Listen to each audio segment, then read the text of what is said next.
everybody, this is Marcel Harding and welcome to my channel, Marcel Harding Art.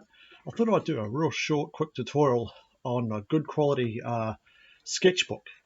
Now this is a sketchbook. You can see it's jazz art and it's a really nice sketchbook. But it's not just that. Having a nice sketchbook isn't going to be enough. I paint, when I do drawings and sketches, I use lots of different sizes of pencils here, from an HB to a 6B. So I use quite a lot of different sizes, HB, B, 2B, 4B, 6B. So HBs are pretty hard, and it takes a wear and tear on the paper, and 6B of course is very dark color, and that can take a wear on the paper as well. And so I want to talk about having a good sketchbook. This is a really good sketchbook, not just because it looks good. It's a really good sketchbook. It's got this thing here where you tighten everything up. It's all nice and tight and bound. But you want a sketchbook that can really take the punishment. Like this one here is landscapes and buildings and drawings.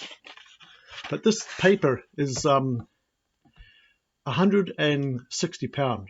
So you've got to have really heavy paper. This is quite heavy paper here. And it's a good size sketchbook. You can do it this way or this way, and it puts all my sketches in this thing here. As you can see, I do sketches.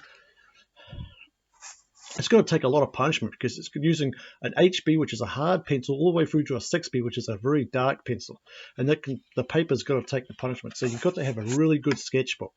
As you can see that the type of drawings I do. A lot of architects and draftsmen, and I'm not a draftsman or an architect by any measure.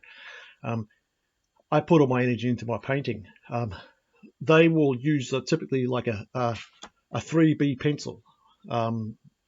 Whoops, I've got a 4B pencil right here. This is a 4B. They'll use a 3B pencil or 4B, and that's all they use. And they'll just basically alter the pressure they apply on the paper. I'll just use different types of pencils here, from an HB to a 6B, because I'm not a draftsman by any means. But professional draftsmen, they'll probably just use one pencil typically, and they'll basically sharpen the pencil all the way back with a knife instead of a typical sharpener. But this is how I do it anyway, and I sketch so I can get ready for a painting.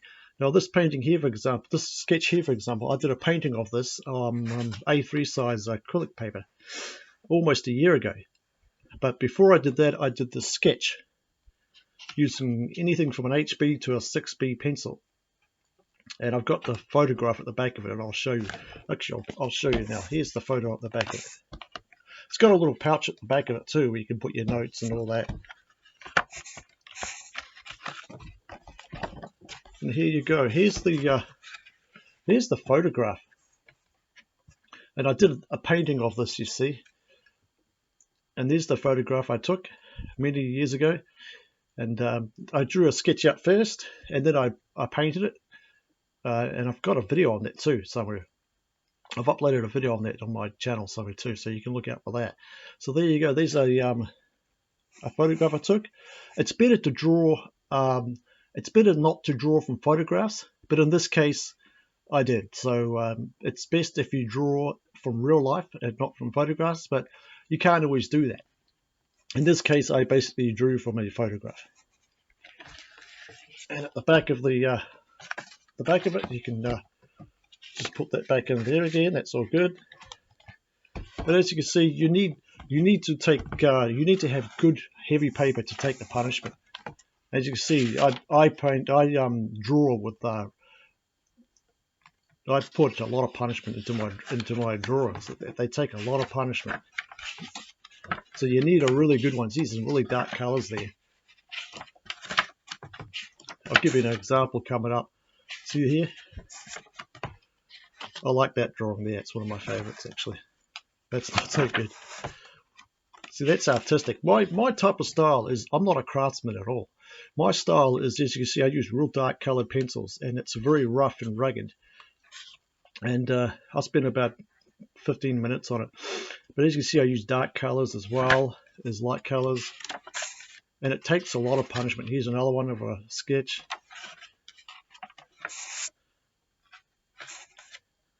This one here of the house, which turned out pretty good. And as you can see, here's an example I did recently of this one here. You can see how dark the colors are. I used a 4Bs and 6Bs, a lot of dark pencil here, and it has to take the punishment, because you look on this side here, it's okay. So, you know, it's going to be going through it. It's really got to take the punishment. Another good thing I like to have is this here. So I can pop this up here,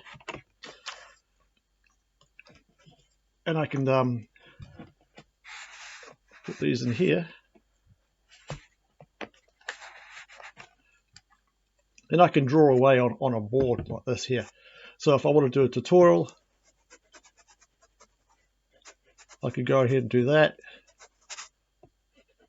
And it's all good. And afterwards, after I finished it, I'll just use a fixative and take it outside, make sure it's an open air, take it outside, give it a shake and fixative, and I just use hairspray, but you can use any kind of fixative, permanent fixative from the art shop. Use a fixative and do it that way as well. And this is a good way to draw your drawings like this on boards like that. With these big clips, you get them from art shops. And so, as you can see, it takes a lot of punishment. So you've got to have a really good sketchbook to take a lot of punishment. And there you have it. So I thought I'd do a quick video on that. It's important to have a really good sketchbook that can take a lot of punishment. Otherwise, your sketchbooks will fall to pieces and you'll lose interest. So anyway, that's a short video on that. It's the importance of a good sketchbook. So like, share, subscribe, and bang that bell, guys, and we'll catch you guys later.